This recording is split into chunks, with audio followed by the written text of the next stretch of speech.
So hi everyone, welcome to my new next video and sorry for the delay. Next video आते आते शायद approximately 1 month लग गया। So let's start. जो मेरा नेक्स्ट वीडियो आने वाला है that is strategy on MSTCT 2022। उसके लिए जो आज का वीडियो है वो बेस है। आज की वीडियो में मैं आपको डिटेल्ड एनालिसिस करूँगा आपके चैप्टर्स को, मैथ्स, केमिस्ट्री, फिज़िक्स की आप किसको स्किप कर सकते हो और किसको इम्पोर्टेंस दे सकते हो। मीन्स जो टॉपर्स है उनको हर कुछ करना ही है, मतलब हर एक चैप्टर हर एक कंसेप्ट उनको करना ही है। बट जो जिनको प्रिपरेशन स्टार्ट करने में देर हो गई या फिर जिनके पास कम टाइम बचा है, उनके लिए ये वीडियो बहुत यूज़फुल रहने वाला है। सो let's start. The first subject is mathematics and ये कुछ 11th के चैप्टर से और ये 12th के चैप्टर से। सो मैं ना चैप्टर्स को कुछ कैटेगरीज में डिवाइड किया है, जैसे कि इंडिपेंडेंट टॉपिक्स, जो चैप्टर्स किसी पे डिपेंड नहीं है, डिपेंडेंट टॉपिक्स जो चैप्टर किसी और पे डिपेंड है, और इंटरडिपेंडेंट टॉपिक्स जो मतलब एक दूसरे पे डिपेंड है। सो 11th का स्टार्ट करने जाए तो रेड पे जो है वो इंडिपेंडेंट टॉपिक्स है मीन्स, और ये जो ब्रैकेट्स में लिखे वो उनके मार्क्स है, उनका वेटेज है MSTCT एग्ज़ाम के लिए। सो circle, complex number and measure of dispersion, ये टोटल इंडिपेंडेंट टॉपिक्स है। इनका आपको कहीं भी यूज़ नहीं होगा, कहीं भी आपको इसका कुछ रिलेटेड ये टॉपिक मतलब कंसेप्ट नहीं मिलेगा। सो अगर आप 11th के पोर्शन में से कुछ चैप्टर स्किप करना चाहते हो तो मेक श्योर कि आप ऐसे चैप्टर स्किप करो जो किधर भी डिपेंड नहीं है, मतलब independent and this probability, permutation and combination and all. अगर आप डिपेंडेंट चैप्टर स्किप करोगे तो जो आपका उधर आगे जो हायर लेवल का जो ये होने वाला है, चैप्टर्स होने वाला है, उसमें आपको थोड़ा प्रॉब्लम होगा। इसलिए आप डिपेंडेंट चैप्टर्स कंपल्सरीली करो। And interdependent, probability and permutation and combination, ये दोनों एक दूसरे पे डिपेंड करते। एंड लिमिट्स एंड कंटिन्यूटी, ये दोनों भी एक दूसरे पे डिपेंड करते हैं। लुक, इन दोनों को मैंने रेड पे क्यों लिखा है, क्योंकि ये इनका यूज़ आगे नहीं है, लेकिन लिमिट्स एंड कंटिन्यूटी का यूज़ आगे भी है, इसलिए ये दोनों को ब्लैक में लिखा है। So they are more important. And the next is dependent topics. Dependent topics में trigonometry, straight line and functions. And बताना भूल गया, super dependent trigonometry. Look, trigonometry जो है वो हमारे मैथ्स का पूरा बेस क्रिएट करता है, पूरा अप्रॉक्सीमेटली 70 मार्क्स, जो मतलब अप्रॉक्सीमेटली 70 मार्क्स का जो चैप्टर्स है वो हमारे ट्रिग्नोमेट्री के बेस पे डिपेंड है। सो ट्रिग्नोमेट्री कभी भूल के भी स्किप करने की मत सोचना। एंड स्ट्रेट लाइन, जिसका यूज़ आगे प्रेयर ऑफ स्ट्रेट लाइन में, और फंक्शंस का यूज़ तो हर कैलकुलस में है। So now coming on to the 12th chapters, independent logic, matrices and LPP, ये इंडिपेंडेंट टॉपिक्स है, इसका आपको कहीं भी यूज़ नहीं दिखेगा। Interdependent, vectors, line and plane. Vectors और लाइन एंड प्लेन ये एक दूसरे पे डिपेंड करते हैं, मतलब जो वेक्टर्स के थोड़े कंसेप्ट है वो लाइन एंड प्लेन में भी आते हैं एंड ऑल। एंड इनका वेटेज भी बहुत ज़्यादा है, 8 मार्क्स 16 मार्क्स, तो इनको स्किप करने का मैंने नहीं सोचना। And the next and the most important, calculus. ये पूरे डब्बे में कैलकुलस ही भरा पड़ा है, मतलब differentiation, application of derivatives, इनडिफिनाइट integration, definite integration, differential equation, application of definite integral, trigonometry, पूरा कैलकुलस भरा पड़ा है। और इस डब्बे का वेटेज अप्रॉक्सीमेटली आई थिंक 40 के ऊपर रहेगा, शायद 40 या 50 अप्रॉक्सीमेटली। सो इसको स्किप बिल्कुल मत करना। आई नो कैलकुलस बहुत लोगों को हार्ड जाता है, बट ब्रो आपको इंजीनियरिंग में आगे कैलकुलस का एक पहाड़ आने वाला है। सो आप अभी से स्किप नहीं कर सकते, आपको करना ही है। And the next is probability and binomial distribution, ये दोनों भी एक दूसरे पे डिपेंडेंट करते हैं। एंड डिपेंडेंट टॉपिक्स में पेयर ऑफ स्ट्रेट लाइन, जो 11th के स्ट्रेट लाइन पे डिपेंड करता है। आपको ये सामने मार्क्स भी उनके वेटेज भी दिए हुए, और आपको मैं एक PDF भी प्रोवाइड करने वाला हूँ जिसमें आपको फिज़िक्स, केमिस्ट्री और मैथ्स तीनों का फॉर द एग्ज़ाम 2022 MSTCT आपको तीनों का वेटेज दिया हुआ है। एंड लुक, कहना यही है कि अगर आपका 12th हो चुका है या फिर 12th भी नहीं हुआ है और आपको अभी कन्फ्यूजन में पड़ गए हो कि कौन से चैप्टर्स करूँ, कौन से चैप्टर स्किप करूँ, तो 12th में आप डिपेंडेंट वाले 100% करो और इंडिपेंडेंट वाले शायद स्किप कर सकते हो। लेकिन अगर आपके पास बहुत ही कम टाइम बचा है, लुक फॉर एग्जांपल 1 या 2 वीक बचा है, तो आप इनमें ये करके ज़्यादा कुछ फ़ायदा नहीं है। तो आप ये चैप्टर्स उठाओ जो सिर्फ अपने मतलब अपने आप पे डिपेंड करते, तो आपको इजीली 4 मार्क्स 2 मार्क्स मिल सकते। एंड अगर आप कंफ्यूज हो कि 11th में से कौन से चैप्टर्स उठाऊँ, तो आप डिपेंडेंट चैप्टर्स उठाओ, इंडिपेंडेंट वाले छोड़ दो। वो सर्कल बहुत बड़ा चैप्टर है, उसके बाद कॉम्प्लेक्स नंबर भी बड़ा चैप्टर है, प्रोबेबिलिटी, परम्यूटेशन और कॉम्बिनेशन, ये भी बहुत बड़े बड़े चैप्टर्स है और उनका वेटेज बस 2 मार्क्स है। तो अगर आपके पास कम टाइम बचा है तो उनको करना बेवकूफ़ी होगी। इंस्टेड आप trigonometry, straight line, functions, limits and continuity ये करो इसका, क्योंकि इसका एप्लीकेशन आपको 12th में है। तो आप यहाँ से यहाँ पे जाओगे तो यह उल्टा आपको और इजी गिरने वाला है।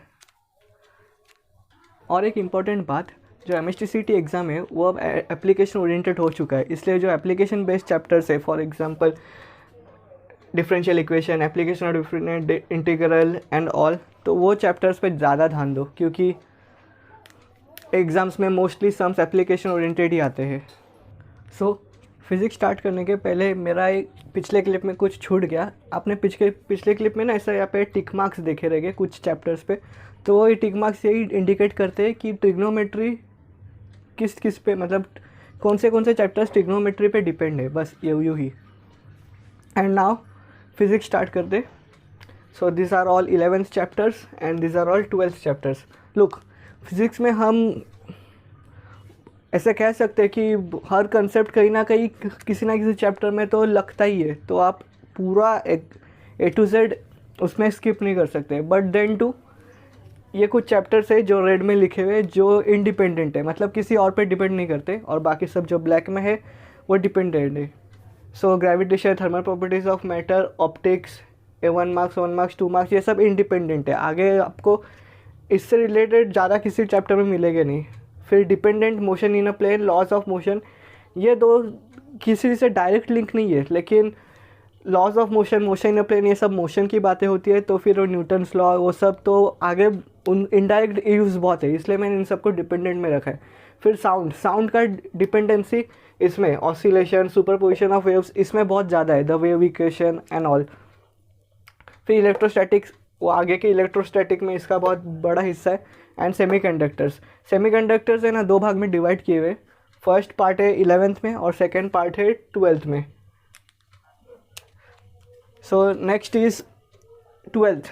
हाँ, ये सब स्टार्ट करने के पहले this 2 chapters, units and measurements, mathematical methods, ये हमारे MSTCT के सिलेबस में नहीं है, लेकिन ये इनको छोड़ना बहुत बड़ी बेवकूफ़ी होगी, क्योंकि यूनिट्स एंड मेजरमेंट्स और मैथमेटिकल मेथड जिसमें स्केलर्स, वेक्टर्स और उसके लॉज आते हैं, वो स्किप करना, उनके विदाउट फिज़िक्स हो ही नहीं सकता। इसलिए ये 2 चैप्टर्स को इंक्लूड करो। भले ही उन चैप्टर्स के तुम सम्स ना करो, ये ना मतलब, लेकिन उन सब चैप्टर्स के तुम कंसेप्ट एकदम तुम्हें अच्छे से आना चाहिए। And next is independent from 12th, mechanical property of fluids. इसका भी कहाँ पे आपको ज़्यादा डिपेंडेंसी दिखेगा नहीं, ये बस सेल्फ सेंटर्ड चैप्टर है। Kinetic theory of gases and radiation, KTG। And next thermodynamics, हमको केमिस्ट्री में भी थर्मोडायनेमिक्स है, उससे ये लगभग रिलेटेड है। बस आपको ना कुछ उल्टा सुल्टा लगेगा, वो मैं बाद में एक वीडियो बनाऊंगा जिसमें वो समझा सकूँ कि वो उसमें उल्टा और इसमें ऐसा क्यों लग रहा है, thermodynamics between physics and chemistry. And next is wave optics. Look, wave optics, इसका ऑप्टिक्स और इसका वेव ऑप्टिक्स दोनों कम्प्लीटली अलग है। इसमें जो सिंपल माइक्रोस्कोप, कंपाउंड माइक्रोस्कोप और वो सब आते, टेलीस्कोप वो सब आते हैं, और रिफ्रैक्शन भी आते हैं। इसमें भी स्टार्टिंग में थोड़ा रिफ्लेक्शन है, लेकिन इसमें इंटरफेरेंस एंड डायफ्रैक्शन वो सब आ जाता है जो कम्प्लीटली इससे अलग है, इसलिए मैं इन दोनों का इंडिपेंडेंट में रखा हूँ। नेक्स्ट इज सेमीकंडक्टर, जो इस पर डिपेंड करता है। ओके, डिपेंडेंट चैप्टर्स तो है ना, अब मैंने कुछ चैप्टर्स को क्लब किया है और वो उनको एक बॉक्स में रखा है कि वो एक दूसरे पे ज़्यादा डिपेंड करते हैं, जैसे मैंने मैथ्स में किया था। Rotational dynamics, oscillations and superposition of waves, ये तीनों है ना। रोटेशनल डायनेमिक्स ये सर्कुलर इसमें आता है, जिसमें फ्रीक्वेंसी, टाइम पीरियड वो सब का बहुत ज़्यादा ये होता है। तो ऑस्किलेशन और सुपरपोजिशन ऑफ वेव्स, इसमें भी वो सब है। रोटेशनल डायनेमिक्स इनसे कम रिलेटेड, लेकिन उसके कुछ कंसेप्ट है जो इन दोनों में रिलेट है, इसलिए मैं इन तीनों को एक साथ क्लब करके रखा है। Next is electrostatics and current electricity. इन दोनों में भी इलेक्ट्रिसिटी का भाग है, इन दोनों में भी चार्जर से रिलेटेड काम है, इसलिए मैंने इन दोनों को क्लब करके रखा है। Next is magnetic field due to electric current, magnetic materials, EMI and AC circuits. इन चारों में कुछ ना कुछ मैग्नेटिज्म का भाग है, कुछ ना कुछ इलेक्ट्रोस्टैटिक का भी भाग है। मतलब इलेक्ट्रिसिटी का भी फिनोमेना है, मैग्नेटिज्म का भी फिनोमेना है, इसलिए इन चारों को मैं क्लब करके एक साथ रखा है। And the last part is dual nature of light and structure of atom and nuclear. Structure of atom and nuclear में हम एक एटम के बारे में डिटेल में जानते हैं, और डुअल नेचर ऑफ लाइट में उसके थोड़ी सी एडवांस प्रॉपर्टीज है, लाइक फोटो इलेक्ट्रिक इफेक्ट। तो इन दोनों को क्लब करना अच्छे हवे। तो अगर आपको फिज़िक्स में से कुछ स्किप करना है तो मेक श्योर वो आप मोस्टली 11th से करो, 12th से ज़्यादा मत करो, क्योंकि बहुत बड़े बड़े वेटेज वाले सब चैप्टर्स है। और 11th से भी जो आगे काम आने वाले, जैसे कि sound, electrostatics, laws of motion, ये सब मत करो, ये सब कर सकते हो। ग्रेविटेशन बहुत इजी चैप्टर है, वो स्किप करने की ज़रूरत नहीं इतना। ऑप्टिक्स बहुत बड़ा है और वेटेज भी थोड़ा सा कम है। So that's all for physics. And look now, chemistry की बात की जाए तो केमिस्ट्री मुझे नहीं लगता ऐसे में डिस्टिंग्विश कर सकता हूँ, क्योंकि केमिस्ट्री में हर कोई कुछ ना कुछ किसी से रिलेटेड है ही, किसी पे डिपेंडेंट है ही। हाँ, केमिस्ट्री को दो भाग में डिवाइड कर सकते हैं, इनऑर्गेनिक एंड ऑर्गेनिक, बट उसको फर्दर क्लासीफाई नहीं कर सकते कि इसका डिपेंडेंसी इस चैप्टर में, इसका इस चैप्टर में नहीं है। इसलिए केमिस्ट्री को मैं ऐसे चार्ट बना के एक्सप्लेन नहीं कर सकता। हाँ, बस उसमें वो 12th में जो 2 चैप्टर्स है उसमें एक है पॉलीमर्स और दूसरा है बायोमॉलिक्यूल्स, वो आप उनकी डिपेंडेंसी कम है, मतलब एकदम निग्लिजिबल है, तो वो आप अगर स्किप करना चाहो तो कर सकते हो। बाकी सब केमिस्ट्री में सब कुछ इंटरडिपेंडेंट ही है। सो आई होप आज का टॉपिक आपको अच्छे से समझा रहेगा and you like the video. Thank you.